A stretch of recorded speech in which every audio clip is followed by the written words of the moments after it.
இயேசுவே உம்மை ஆராதிக்கின்றோம், எம் வாழ்வை உமக்கு அளிக்கின்றோம், உம்மை அன்பு செய்கின்றோம். இறைவா, நாங்கள் உம்மை அன்பு செய்யவும் உமது இரக்கத்தையும் கருணையையும் அறிந்து கொள்ள நீர் எங்களுக்கு பலவிதமான வாய்ப்புகளை கொடுக்கின்றீர். இயேசுவே ஆண்டவரே, நாங்கள் உம்மை அன்பு செய்ய உமது வாழ்க்கையை எங்களுக்காக நீர் தியாகம் செய்திருக்கிறீர். நாங்கள் உம்மை பின்பற்றி வாழும் பொழுது, நீர் சொல்கின்ற வார்த்தைகளை கேட்டு நடக்கும் பொழுது நாங்கள் நிறைவாக ஆசீர்வதிக்கப்படுகின்றோம். நீர் இரத்தம் சிந்தி சிலுவையில் மரித்து எவ்வாறு உமது உயிரை எங்களுக்காக கொடுத்திருக்கிறீர் என்பதை நாங்கள் உணர எங்களுக்கு அருள் தருகின்றீர். உமது சிலுவைக்காக, உமது மரணத்திற்காக நாங்கள் நன்றி கூறுகிறோம்.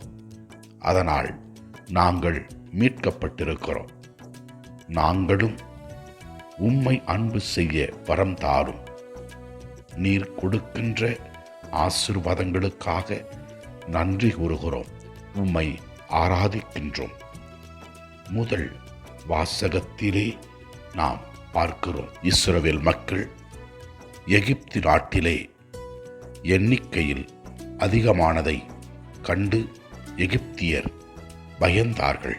இஸ்ரவேல் மக்கள் எண்ணிக்கையில் அதிகமானால் எகிப்தியர்கள் அவர்களை எதிர்கொள்ள முடியாது என்பதை உணர்ந்த அவர்கள் இஸ்ரவேல் மக்களுக்கு கடுமையான வேலைகளை கொடுத்து அடிமையாக்கினார்கள்.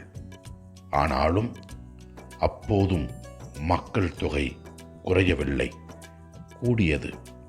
அதனால் எகிப்தியர் இவ்வாறு கூறினார்கள், பிறக்கும் எபிரேய ஆண் மகு அனைத்தையும் நைல் நதியில் எரிந்து விடுங்கள், பெண் மகவையோ வாழ விடுங்கள் என்று ஆணையிட்டார் அரசர். இதனால் பிறந்த ஆண் குழந்தைகள் நதியில் வைக்கப்பட்டார்கள். இறைவன் அவர்களோடு இருந்து செயல்பட்டார்.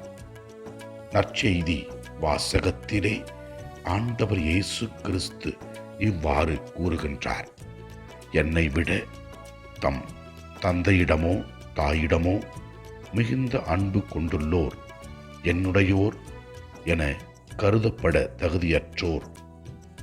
என்னை விட தம் மகனிடமோ மகளிடமோ மிகுதியாய் அன்பு கொண்டுள்ளோரும் என்னுடையோர் என கருதப்பட தகுதியற்றோர்.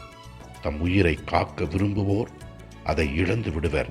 என் பொருட்டு தம் உயிரை இழப்பவரோ அதை காத்து கொள்வர் என்று இயேசு கிறிஸ்து தெள்ளம் தெளிவாக கூறுகின்றார். அவருடைய வார்த்தையை பின்பற்றி அவருடைய உண்மையான சீடர்களாக நாம் வாழும் பொழுது ஆண்டவர் நம்மை நிறைவாக ஆசீர்வதிப்பார். ஆண்டவரை நோக்கி ஜெபிப்போம். எல்லாம் வல்ல இறைவன் தந்தை, மகன், தூய ஆவியார் நம் ஒவ்வொருவரையும் ஆசீர்வதிப்பாராக.